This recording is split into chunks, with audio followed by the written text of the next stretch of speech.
Bien, ben voilà. Vous avez vu comment ce levain évolue.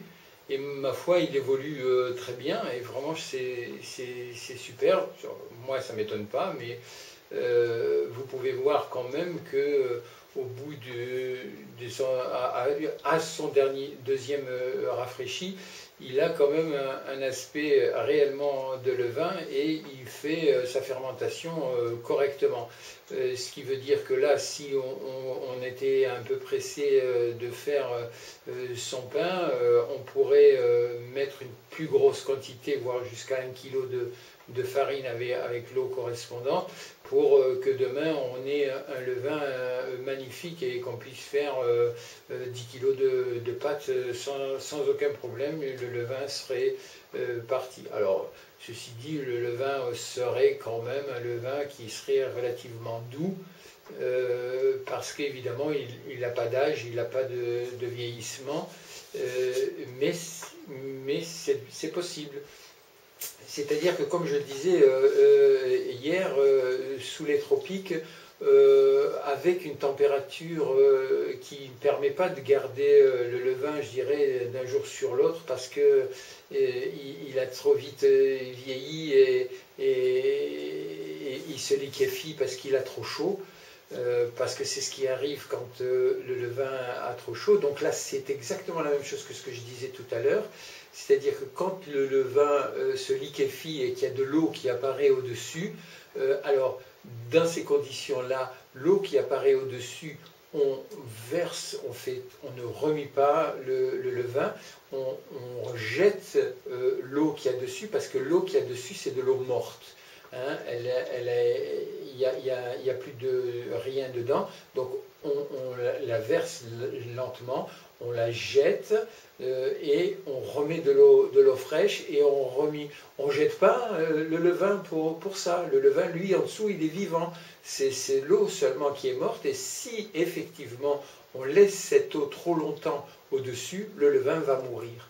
Mais en supprimant l'eau morte et en y mettant de l'eau fraîche et de la farine, et hop, c'est reparti. Ça, c'est un truc qui arrive, qui peut arriver assez souvent quand vous êtes dans des périodes très chaudes, en été par exemple, ou trucs d'orage ou des choses comme ça. On dit le levain vire et il transpire. En fait, on dit que le levain transpire, et quand il transpire comme ça, c'est pas bon. Il fait de l'eau morte, et l'eau morte, ben, ça tue un levain sans aucun problème.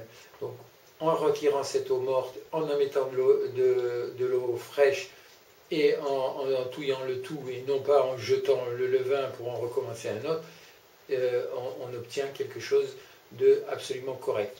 C'est la même chose aussi, en général, je le rappelle à tous mes abonnés que quand on est au mois de juillet et août, c'est le temps de faire un nouveau levain et de le mélanger à l'ancien pour le revigorer, pour lui redonner un allant qui pourrait perdre petit à petit. Donc, on profite évidemment des nouvelles levures, des levures sauvages qui traînent un petit peu partout. Vous savez, les levures sauvages, c'est quand très souvent au mois d'août, à la campagne, on a des sur les fruits, ou quand il va y avoir un orage, on peut avoir des fruits qui se mettent à moisir. Des fois c'est très joli. Moi, m'était arrivé quand j'étais jeune, c'est de partir en promenade à la campagne, et puis on joue tout l'après-midi, et puis quand on revient, sur les fruits, il y a comme si les fruits avaient fleuri, et il y avait une jolie mosaïque ce sont les levures sauvages qui avaient germé et poussé sur les fruits. Alors nous, évidemment, c'était époque-là, on jetait les fruits. Mais là, si vous avez ça, magnifique, prenez, raclez tout ce que vous pouvez, mettez-les dans votre levain. Vous aurez enrichi votre levain d'une façon absolument fantastique et merveilleuse pour lui. Il va se régaler de toutes ces nouvelles recrues, je dirais, dans son environnement. Voilà, ça c'est une autre chose. Alors je vous ai dit tout à l'heure que je vous parlerai de ceux qui font des calculs interminables pour faire les levains. Bon, c'est pas que je veux critiquer leur façon, c'est seulement que je veux vous montrer à vous que c'est pas absolument nécessaire de faire ces calculs parce que pour moi, ça n'a aucun sens de dire toutes les 2 heures vous le nourrissez. S'il n'a pas évolué, je ne vois pas pourquoi vous le nourrirez 2 heures après s'il n'a pas bougé. Et c'est en ça que les gens qui donnent ce genre d'informations ne font que copier ce qu'ils ont lu dans des livres anciens et qui n'ont absolument pas expérimenté, ou même s'ils ont expérimenté, ils ont dû s'apercevoir à un moment donné, mais ils n'osent pas créer ou dire quelque chose qu'ils ont constaté de leur propre expérience. Et ça, je trouve que c'est dommage, parce qu'on prend pour une vérité acquise parce qu'elle vient du passé et qu'on oublie sa propre expérimentation. Or, pour moi, faire du pain au levain, c'est une création de tous les jours, c'est une création et c'est une expérience que l'on réalise absolument tous les jours, et on doit écrire, et on doit noter, et on doit restituer ce que l'on a appris.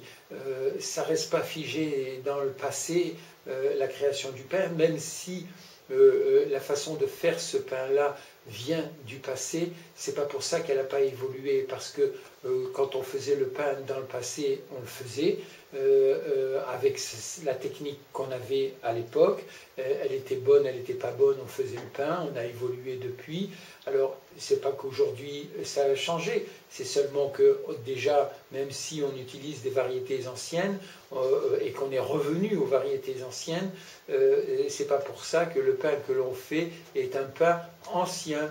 Il est d'une technique à l'ancienne, mais il est de nos jours, et les céréales qui poussent et les blés qui poussent aujourd'hui que l'on utilise sont les blés d'aujourd'hui, ils ne sont pas les blés d'antan. C'est comme ça aussi que les gens qui vendent des levains égyptiens qui datent de l'époque des Égyptiens, c'est pour moi une aberration totale, parce qu'ils nourrissent leur levain. Comment nourrissent-ils leur levain? Ils les nourrissent avec les céréales et les blés de l'époque, ou ils les nourrissent avec les blés de notre époque? Certainement de notre époque. Alors, où est le rapport entre l'ancien et le nouveau? C'est bien une arnaque commerciale. C'est pas aujourd'hui, on nourrit un levain que l'on fait avec les céréales que l'on a aujourd'hui. On ne les nourrit pas avec les céréales que l'on avait dans le temps. Donc c'est ça qu'il faut faire très attention, et c'est pour ça aussi que acheter un levain de fabrication industrielle est complètement une aberration quand on sait comment il est absolument simple de réaliser un levain. C'est donc une affaire commerciale. Et bon, dans notre commerce, je dirais, de levain, le plus simple, c'est quand même de rester naturel et d'utiliser les variétés de céréales et de blé que l'on a aujourd'hui, les plus anciennes possibles aujourd'hui, et de réaliser une farine complète et d'utiliser cette farine pour créer notre levain et pour, en plus, après, faire notre pain. Voilà, c'est pas plus compliqué que ça doit rester dans la logique naturelle, où on reste, où on respecte les données cosmiques, les calculs cosmiques, et on ne fait pas une recopie de ce que l'on a lu, de ce que les anciens avaient écrit ou de ce qu'ils avaient compris.